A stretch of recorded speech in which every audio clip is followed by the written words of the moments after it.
வணக்கம். ஜிஎஸ்டினா என்ன?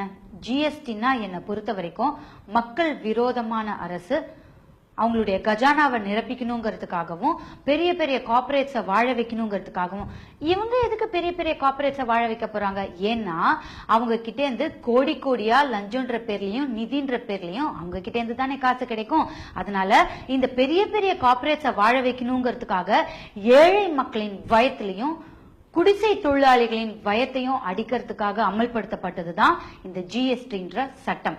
இன்னும் இதை நீங்க உன்னிப்பா கவனிச்சு பாத்தீங்கன்னா மத்திய அரசின் பொய்யான முகத்திரையை கிழித்து உண்மையான சுயரூபத்தை காட்டும். அததான் இப்ப நம்ம பார்க்க போறோம்.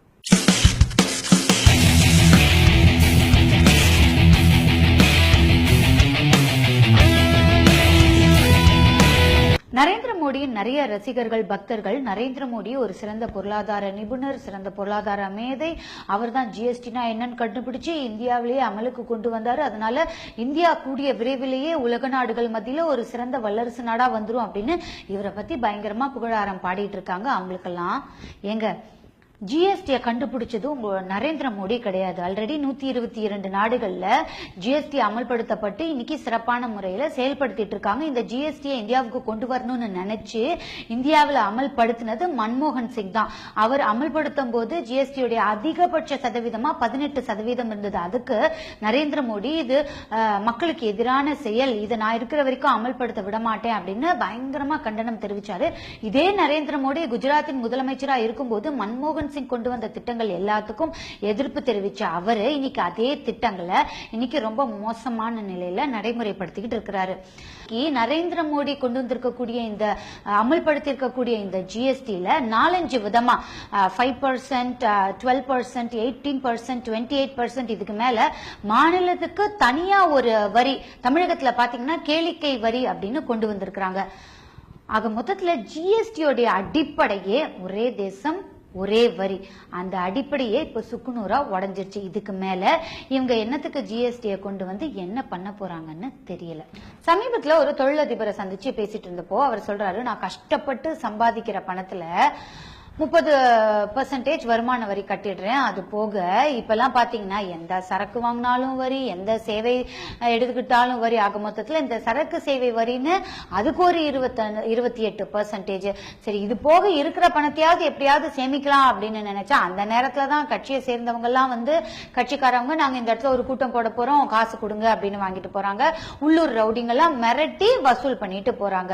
இது போக நம்மளுக்கு கவர்மெண்ட்ல எதனாவது ஒரு சர்டிபிகேட்டோ இல்ல வேலையோ நடக்கணும் அப்படின்னாலோ, இல்ல ஸ்கூல் காலேஜஸ்ல ஏதாவது வேலை நடக்கணும், அட்மிஷன் வாங்கணும் அப்படின்னு நினைச்சா கூட அங்கெல்லாம் நீங்க லஞ்சம் கொடுக்கணும், இல்ல டொனேஷன்ற பேர்ல காசை வாரி அரைச்சாதான் நம்மளுடைய தமிழகத்துல நம்மளுக்குன்னு ஒரு வேலை ஆகணும் அப்படின்னா அது நடக்கும்.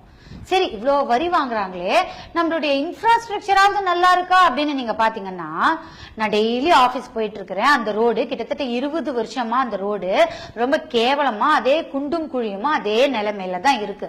இது போக ஒரு நாளைக்கு கண்டிப்பா கன்ஃபார்ம்டா 2-3 ஹவர் கரண்டே இருக்க மாட்டேங்குது. நாங்கெல்லாம் சும்மா வேலை இல்லாம தான் உட்காந்துட்டு இருக்கோம்.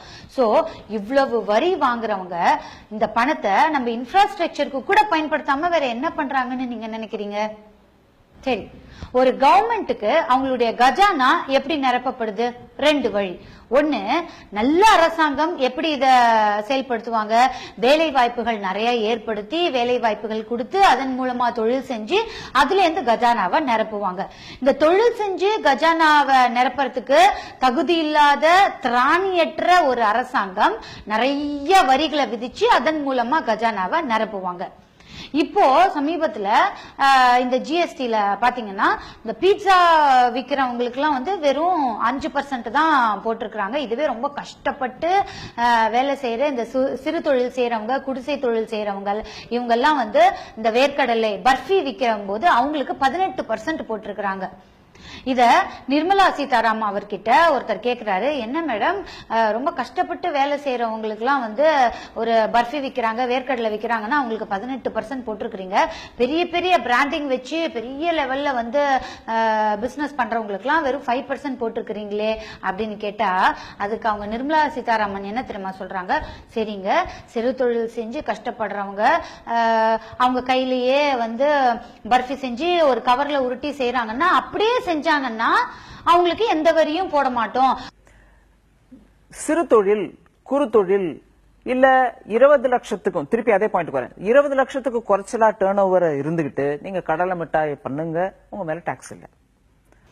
ஆக மொத்தத்துல இவங்க என்ன சொல்ல வராங்க, பணக்காரர்களுக்கு அதிகமா சம்பாதிச்சு முன்னேறின பணக்காரர்களுக்கு கம்மியான வரி விகிதமா, கஷ்டப்பட்டு எப்படியாவது வாழ்க்கையில முன்னேறணும் அப்படின்னு நினைக்கிற ஏழைகளுக்கு அதிகமான வரி விதியம். அதாவது பிளைட்ல போற பணக்காரர்களுக்கு வெறும் 5% வரி விதிப்பாங்களாம். இதுவே 10 ரூபாய்க்கு மொபைல் ரீசார்ஜ் பண்ணி பேசக்கூடிய ஏழை பையனுக்கு 18% வரி விதிப்பாங்களாம். இன்னும் இந்த கவர்மெண்ட் எவ்வளவு முட்டாள்தனமா செயல்படுறாங்க அப்படின்னா, பெண்களுக்கு ரொம்ப முக்கியமான தேவையான சானிட்டரி நாப்கின்க்கு 18% வரி விதிப்பாங்களாம். ஆனா காண்டம்க்கு ஒரு வரியும் கிடையாதான். பன்முகத்தன்மை கொண்ட இந்த இந்தியாவில் இந்த ஒரே அடிப்படையான ஜிஎஸ்டி சுத்தமா சாத்தியமே கிடையாது. அதையும் மீறி இந்த ஜிஎஸ்டியை இவங்க அமலுக்கு கொண்டு வந்திருக்காங்க அப்படின்னா அதனுடைய நோக்கம் என்னவா தெரியுமா இருக்கும், ஏழைகள் எப்பவுமே ஏழைகளாவே இருக்கணும், பணக்காரர்கள் இன்னும் பணக்காரர்களா ஆயிட்டே இருக்கணும். அவ்வளவு.